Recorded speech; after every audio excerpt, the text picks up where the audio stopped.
lahat na lang ng pwede kong isumbat is sa Lord na may kasamang mura. Ginawa ko for so many nights and days. Until yun nga, ma-realize ko na walang ibang may kasalanan nito kundi ako din lang. Matapos ang ilang buwan ng pagkalugmok, nagising si Lorenzo sa mapait na katotohanan at buong pagpapakumbabang lumapit sa Panginoon.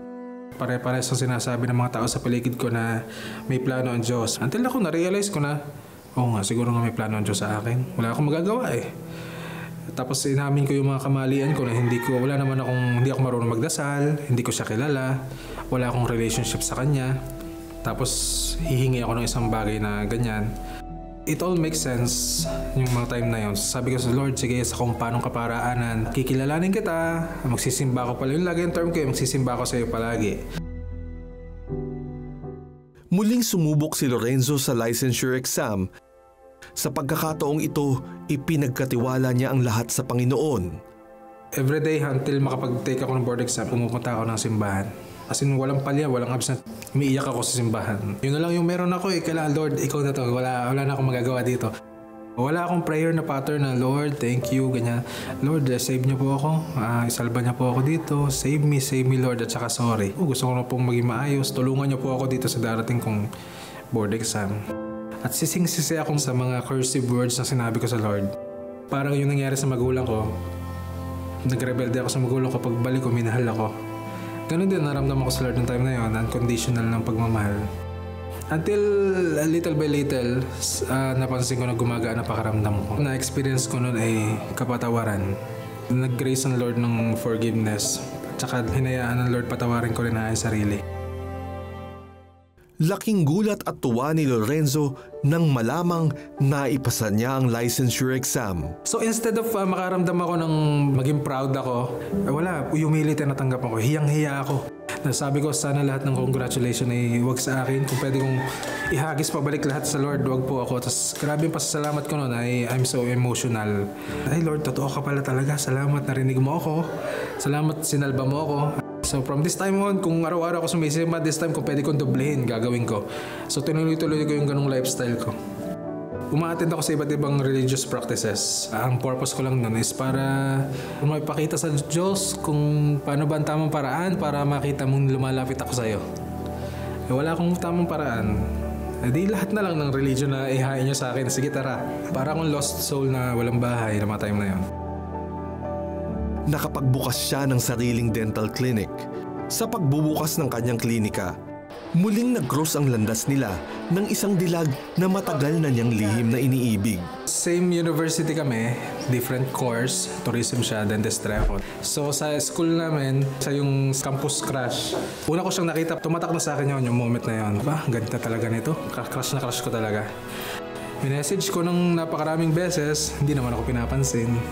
Until fast forward, because friends kami sa Facebook, nagpo-post ako ng mga picture ko na nasa klinik ako. Meron siyang kaibigan na naghanap ng dentist. So, minessage niya ako. Tapos nagtanong siya kung ako ba ay gumagawa ng ganitong procedure. Sabi ko, yes, oo. Nagkaroon ng pagkakataon si Lorenzo na mapalapit kay Dayan. Isang Kristiyanong may matibay na pananampalataya sa Diyos. Siya talaga yung type kong babae. There's no way on earth na hindi kita ipupursue. I remember, tinanong ko, ano kang type mo sa isang lalaki? Sabi niya sa akin wala daw siya, hindi siya particular sa itsura. Only criteria niya ay dapat daw maka-Diyos. Kaya lahat ng text ko sa kanya, lahat yun may God bless you sa huli. Kahit magtatanong lang ako kung anong ulam niya ba dyan? God bless you. Anong paborito mong kulay? God bless you. May payong ka? God bless you. Yung totality niya sa person, napakabuting tao talaga. At saka, siya yung nakilala kong tao na hindi takot mamatay. In a sense na, alam niyang sa Lord siya pupunta. Di naglaon, inanyayahan siya ni Dayan sa kanilang Christian church, kung saan unti-unting nabuksan ang puso ni Lorenzo at mas nakilala ang Diyos. Naulit. Bukod sa nagustuhan ko yung klase ng worshiping practice, at the same time, gusto ko siya makasama. So ginamit siya ng Lord para ma-introduce sa akin yon at nagustuhan ko naman. Ngunit isang matinding hamon para kay Lorenzo ang lubusang pagsunod. Dahil sa kanyang labis na pagpapahalaga sa pera, Para sa akin, ang pera kasi ang pinakamahigpit na karibal ng Diyos sa tao. Hindi ako equipped ng kahit anong principles tungkol sa finances. Mahirap sa akin yan, hard. Like even came to a point na feeling ko ako'y ninanakawan. Kasi may earnings na ako nun. Tapos I have to surrender or return a certain portion para ma-practice ko siya. So it's hard. magpapatuloy kaya si Lorenzo sa kanyang pananampalataya o tuluyang magpapadaig sa pagsubok ng pagpapaubaya ng kaperahan? Alam mo, Joyce, actually ginamit din ni Lord sa akin yan. When the Lord was drawing me to Him yung mga last few minutes na lang before I actually totally surrendered my life to Him. Ganyan din ang issue. Pera din ang issue. So nahirapan ka dun sa tithing aspect? Yes. Medyo nag-question ako parang, bakit? May pera ako, kailangan kong gamitin tong pera to. Then, just Mom who said, no, why don't you trust? What helped you overcome? Sabi ni Mom, no, why don't you try this? You see what the Lord will do. Ginawa ko nga. Talagang sinagot ni Lord. Binigay niyo yung perang nilabas ko, 300 at the time, how many years ago, binalik niya ng 10,000. So yung 300 na, or 3,000, or whatever it was I gave, bang 300 lang yata, God returned it. Yes. Na talagang, sabi ko, okay ito ah. So, Ako, to be honest, I also struggled with that for quite a while. In fact, I think, tinanggap ko na si Jesus, pero hirap na hirap ako dyan sa part na yan. And then when I started to tithe, alam mo, yung ugali ko, everything about me changed. We were in debt pa at that time, and yung malaking pagbabago sa akin is I started to be joyful when I paid my utang. Saan ang galing yung joy na yun? Dati, nagbabayad ako ng utang. Talagang ang sakit-sakit, tas minimum ako magbayad.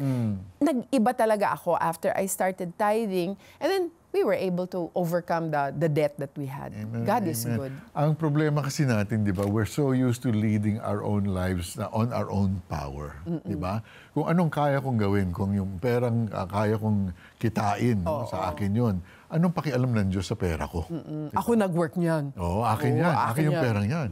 But when we understand that all we are is stewards of what God has given us, whether it be our money, our children, our home, Our talents. our profession, di ba? It really changes. Ourselves. Yes. We of belong course. to the Correct. Lord. Tama. So maaring nanonood kayo ngayon and maybe you're struggling in the same way that we've struggled in different ways at different times in our lives. Maaring hindi nyo maintindihan kung gaano talaga magmahal ang Panginoon. Maybe because napakahirap talaga ng dinaanan mo. And you cannot see how there can be a loving God sa gitna ng iyong sitwasyon. Kapatid, take it from people who've been in trouble. Take it from people na nag-suffer din. Maybe not as badly as you, pero nanggaling na rin kami dyan. God answers prayer that's from your heart. God answers prayer because He loves you. God answers prayer because He wants you to know Him. So, would you bow your heads with us now? And let's pray. Napakasimple lang po ang panalangin na ito. Ang kailangan lang, pinaka-importante lang po, taos sa iyong puso. Let it come from your heart. Oh, Father God, thank you for this message of love that I've never heard before, that I've never understood before. Nais ko pong maramdaman yung pag-ibig na yan. I want to taste that love that they're telling me you have. I want to taste your goodness, as the Bible says. Would you bring me now into a relationship with you through the sacrifice of your Son Jesus sa cross? Lord, I'm a sinner. I need salvation. I need forgiveness. Patawarin po ninyo ako, Panginoon, sa mga nagawa kong kasalanan. I turn over my life to you. I surrender all of my life to you, Lord. Lahat ng aking mga nagawang kasalanan, isinusuko ko po lahat sa inyo. Lahat ng aking nakaraan, isinusuko ko po lahat sa inyo. Would you lead me? Would you guide me? Bring me into your kingdom now, Father. I pray in Jesus' name. Amen and amen. Panginoong Jesus, tinatanggap ko po kayo na aking Panginoon at tagapagligtas. Sumabay ka ba sa panalangin upang tanggapin si Jesus? Narito ang CBN Asia Prayer Center para sa iyo 24/7 upang tulungan kang magsimula ng panibagong buhay na punong-puno ng pag-asa, kapayapaan at tagumpay. Just text YES, your name and location o mag-chat sa The 700 Club Asia Facebook Messenger.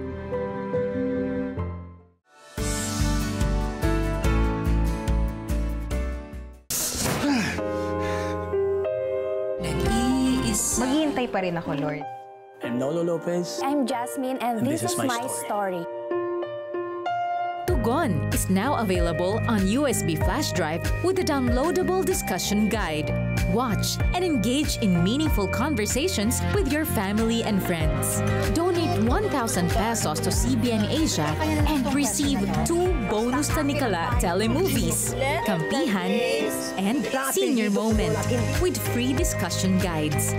Your support helps produce more Tanikala telemovies, inspiring programs, music, and online content that transform lives. Become a CBN Asia partner today. Ang word ni Lord ay isang tanglaw. Ilaw kapag madilim, para di ka maligaw. The best kung babasahin mo araw-araw. Ito ang Tanglaw, a devotional app where you can read and listen to God's Word anytime and anywhere. Madaming lessons and memes na madaling i-share. Made for you by friends who care. Get the Tanglaw app.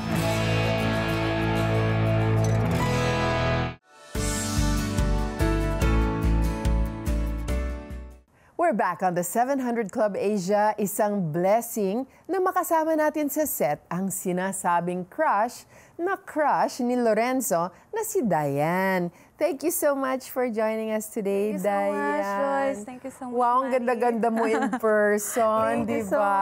Kaya siya nga campus crush, di ba? Oo nga. Diane, anong naramdaman mo nung nakatanggap ka ng mga message mula kay Lorenzo? Sumagi ba sa isip mo na isnabin ang mga friend request niya? Actually po, 12 to 15 years ago, basta lang ako nag-a-accept ng mga friend request. So, yung mga tao na accept ko, hindi ko alam kung sino. It doesn't matter who you are. Tumaan din ako sa ano na yan. Sa face sa time na. It doesn't matter who you are talaga. At saka marami din nagme-message. So, yung mga messages niya, hindi ko din napapansin talaga. Okay. Ganun. Sa dami ng pumapasok. Yes po. Nabanggit ni Lorenzo sa kwento niya na kahit kinonfirm mo yung kanyang friend request, mailap ka pa rin, no? Hindi ka basta-basta nagre-reply sa mga message niya. Ba't ganon? Yun nga po, like what I've said 15 years ago, hindi ko po talaga alam kung sino yung mga chinecheck ko na, kinocontrol ko na. Pero kilala mo siya nung nagme-message siya sa'yo. You remember him? No po talaga, kasi yung mga ina-accept kong mga friend request, hindi ko alam kung sino ka o ano ka. So, same goes po sa mga nagme-message sa akin. Hindi ko alam kung sino ka unless kilala kita, ire-replyan kita. Ayun. So, hindi mo siya ma-remember? Hindi po talaga. Wow. So, meron ka rin bang ibang ini-entertain na suitors nung nagparamdam si Lorenzo sa'yo? Anong meron sa kanya at pinagbigyan mo siya ng pagkakataon na makilala ka? To humbly answer your question po, medyo may dami din pong gustong maligo sa akin. Of course. Then, pero nung nagparamdam na siya, iba yung naramdaman ko. I can't literally explain po talaga. Pero one thing is for sure, masaya yung puso ko. Yun. May witness Pero na. teka muna, so paano nangyari? Bakit mo siya sinagot? Tapos bakit mo siya in-invite sa church? What happened? Nung nangyari pong? Yung nagme-message siya ganito sa'yo. po kasi ano siya. yung sequence of events? Di ba, nag-accept nga po ako ng mga friend request. So, yung mga nakikita ko po sa timeline ko ay yung mga friends ko. Yes. Then, nakita ko na dentist pala siya. Ay, nangailangan po yung friend ko nga ng dentist. So, ikaw yung nag-suggest? Opo. So, may nakita akong ganito. Mahilig magpo-post ganyan. Puntahan natin yung dentistang yan. Ikontakin mo to. Tapos hindi ko akalain na inaay pala niya ako. Yun po. May ulterior motive pala sa pagpo-post. So, kailan dumating yung panahon na in-invite mo si Lorenzo sa church? At, paano ba? Pinag-pray mo ba ito kay God? Of course, I always pray for everything po, especially if there's someone that I will be, if God is using me to lead someone to Him, or if He's using me as an instrument para makasave ng isang tao, yun po. So talagang prayerful ka. So why? Evangelistic ang outlook. Evangelistic. So you were trying to reach out to Lorenzo. Pero ang nangibabaw po sa akin na feeling is talaga yung certainty or yung conviction na God will use this person for His glory. Wow. And that naniniwala po kasi ako na yung life testimony niya is a living testimony of God's mercy, God's faithfulness, and God's goodness. So wala kang uy, ang gwapo ng dentista. Walang ganon. Ay, hindi po ako tinitingin sa itsura talaga. Wow! She's my kind of girl. So, nangibabaw ba sa'yo yung feeling na it's just a matter of time that both of you will eventually become official or wala ka pa doon? Wala pa po. Ang gusto ko lang na ma-save siya. So in-invite mo siya sa church? Yes po. Naman siya? Yes. Wow. So ano naman sa tingin mo mangyayari kung hindi sineryoso ni Lorenzo yung mga ginagawa mo pag-invite sa kanya sa mga activities sa church? Would you have given up on him or would you have continued to try to bring him to the Lord? Of course, I will not give up. I will keep on trying. Pero kung nakita ko in the midst of trying na hindi siya seryoso, ay siguro I will flee from him. Maybe he's just a temptation that I need to flee from. Okay. Pag-pray mo na lang siya sa malayo. Ayun. Sarap ng usapan. No? I want to learn more, but I know we have other things to do. First, mga kaibigan, nais ng Panginoon na tayo ay namumuhay na ayon sa Kanyang mabuting kalooban.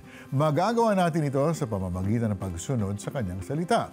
Tumawag sa 24/7 Prayer Center. Nakaantabay ang mga trained prayer counselor upang kayo ay bigyang payo gamit ang Biblia. Ipagpe-pray din nila kayo. Nasa TV screen ang numero, pwede rin mag-chat gamit ang Facebook Messenger. I-type lamang ang keywords The 700 Club Asia. Maaari mong balikan ang mga bagong kwento at episodes ng The 700 Club Asia na naghatid sa inyo ng kapayapaan at kagalingan sa YouTube channel nito. Pwede mo ring gamitin bilang gabay sa iyong pag-aaral ng salita ng Diyos at prayer time ang mga devotionals sa cbnasia.org. Always on the go, the Tanglao app is here to bring a little light into your day with fresh inspirations. Best of all, it's free! Download it now on Google Play Store, iOS, Spotify, or Apple Podcast. Wherever life takes you, Tanglao is your perfect companion for nourishing your body, mind, and soul. Amen! Sa aming pagbabalik, muli nating makakasama si Lorenzo para i-share pa sa atin ang iba pa niyang pinagdaanan. Diyan lamang kayo magbabalik ang The 700 Club Asia pagkatapos ng ilang sandali.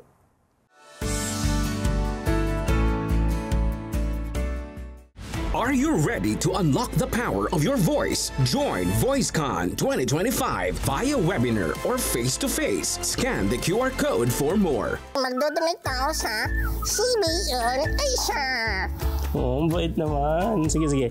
Type mo cbnasia.com/give. cbnasia.com/give. Yan. Okay pa. Oh, kaya mo na yan. Madali na yan. Ikaw na. Tulungan niyo po. Ang dami pang itatype eh. Tapos 4 lang ang daliri ko. Tapos ang dami pang hihing details. Iba na eh. Ay, iba na. Iba na po. Icons na oh. Opo. Nagbago na yan ang nila oh. Kaya ko na po to. Oh, sige. Excuse kero to. Ako na po dito. Relax na po yan. Yan. Pagkatapos ko, kaya Rodel, ikaw naman po mag-donate, ha? Ikaw nga po, 5 daliri mo, di ka nag-donate, eh. Anong hindi? Kaka-donate ko lang, oh, sa cellphone. Sobrang dali na pala. Ano pa hinihintay natin? Donate na!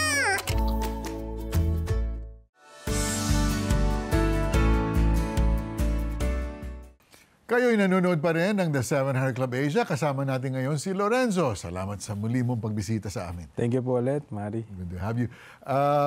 Balikan natin yung panahon na nagdasal ka sa Diyos para pumasa ka sa dentistry licensure exam.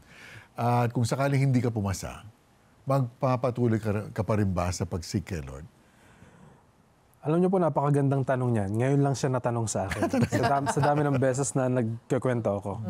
At siguro sa point of view ko nung time na yon, ng pagbabasihan, honestly, siguro hindi muna agad-agad.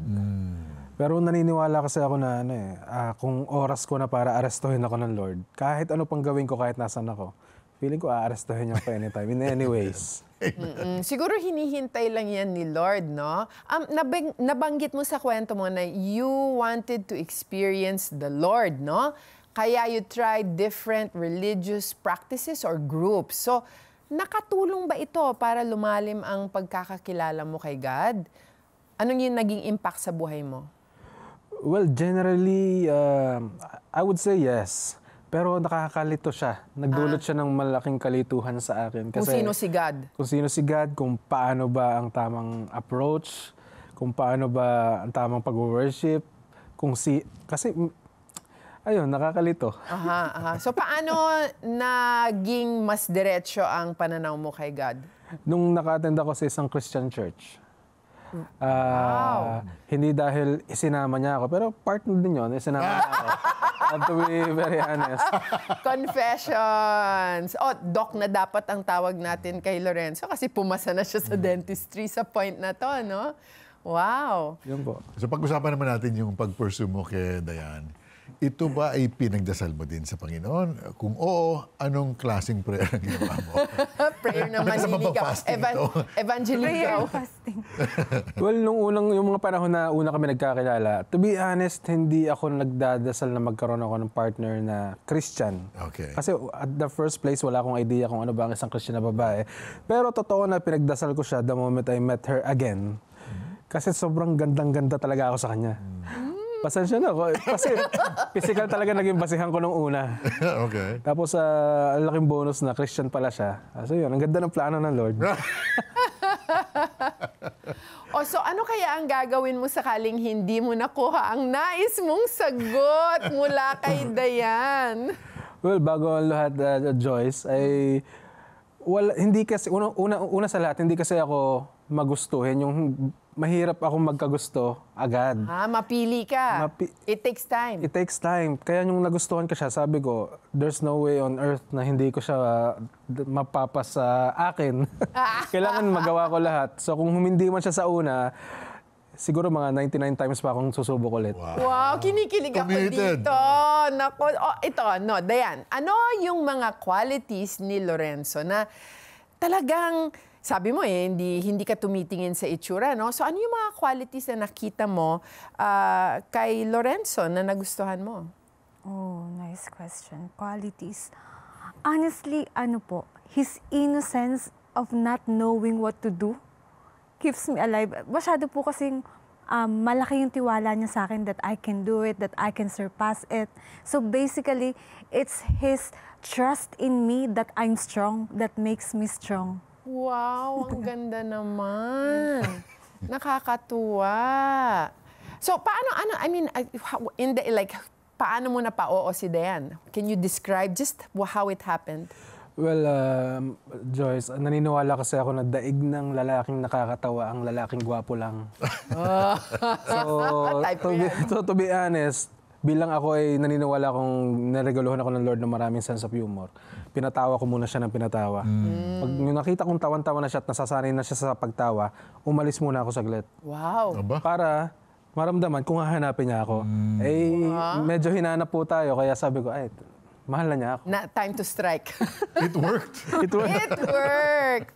Well, I think, Mari, this is a good time for us to pray for viewers who are maybe seeking for direction in life. Maybe they're like Lorenzo. Maybe discouraged sila, depressed due to rejection and abuse. So, would you like to start, Let's Mari? also pray for healing from illnesses and mental health issues. We'll do that. And those struggling with fear and anxiety. Okay, so if you're one of those people na nangangailangan ng prayer, nangangailangan kayo ng prayer sa oras na ito, whatever it is, medical issues nga or mental issues, or maybe you're seeking restoration ng pamilya ninyo, nagkahiwalayan kayo, you're not speaking to your parents, whatever the situation is, God is on His throne and He is in control. All you need to do is pray and say, Lord, I surrender this situation to you. So let's pray now. O Diyos Ama, maraming salamat, Panginoon, sa pag-ibig niyo para sa amin.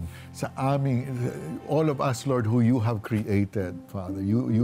Not one of us has been created on this earth. You don't know about, Panginoon. And your word tells us that not a hair of falls off our heads that you don't know it. So, Panginoon, we know you care. Alam po namin na mapagmahal kayong Diyos. So, sa oras na ito, nilalapit ko po ang aming mga kaibigan na nanonood, aming mga kapatid that need you right now. There are people who are seeking direction in their lives. There are people who need a financial miracle. There are people who need a healing in their families. Lord, in Jesus' name, would you reach out now and touch these lives, Lord? Would you bless each one with the wisdom they need to come to know you in a deeper, stronger, more powerful way than ever before, Father? Would you bless each one now who's watching this? And would you guide them, Holy Spirit, lead them in the direction you have planned for their life. In Jesus' name. Joyce? Yes, I feel in my heart may mga parents na nanonood ngayon at nakita mo yung kwento ni Lorenzo. And you want this to happen to your children. This is your deepest prayer, that God is going to touch your son or your daughter and He is going to change their lives. And you know what? The Lord is going to bless you right now because you are turning to Him. Alam niyo po, God cannot turn away from a mother or a father who puts their full trust in Him for their own children. He will listen to you.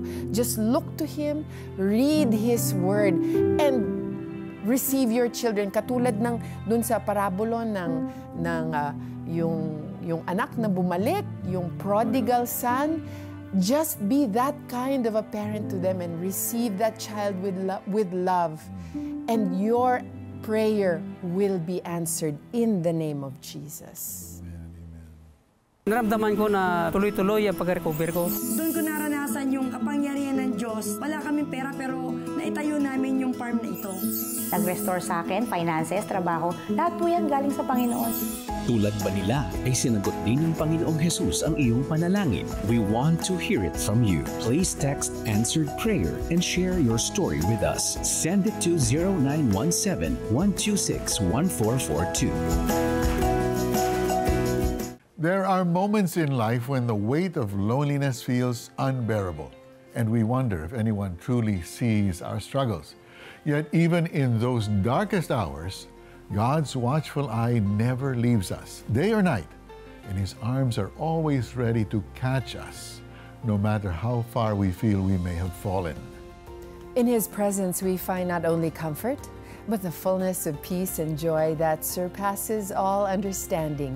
Ano man ang ating haharapin, maaasahan natin ang Panginoon sapagkat patuloy kayong papatnubayan ni Yahweh at ibibigay ang pangangailangan sa gitna ng desyerto. Palalakasin niyang muli ang inyong mga buto at magiging tulad kayo ng isang hardin na binubukalan ng masaganang tubig o isang batis na hindi natutuyo. If you want to see more life-changing and inspiring stories on the show, partner with us. Call the number on your screen or scan the QR code. Of course, makakasama pa rin natin si Lorenzo bukas para sa pagtatapos ng kanyang kwento dito lamang sa The 700 Club Asia. Same time, same channel. Laging isa puso at tayo'y ligtas at payapa dahil ang Panginoong Jesus ang ating sandigan. Pagpalain kayo ng Diyos. Bye! Jesus loves you! Lalaking gapos ng adiksyon sa pornografiya, tuluyan na bang makakalaya? Sa pagpapatuloy ng kwento ni Lorenzo Faraon. Dito lang sa The 700 Club Asia, Biyernes, alas 12 ng gabi sa GMA.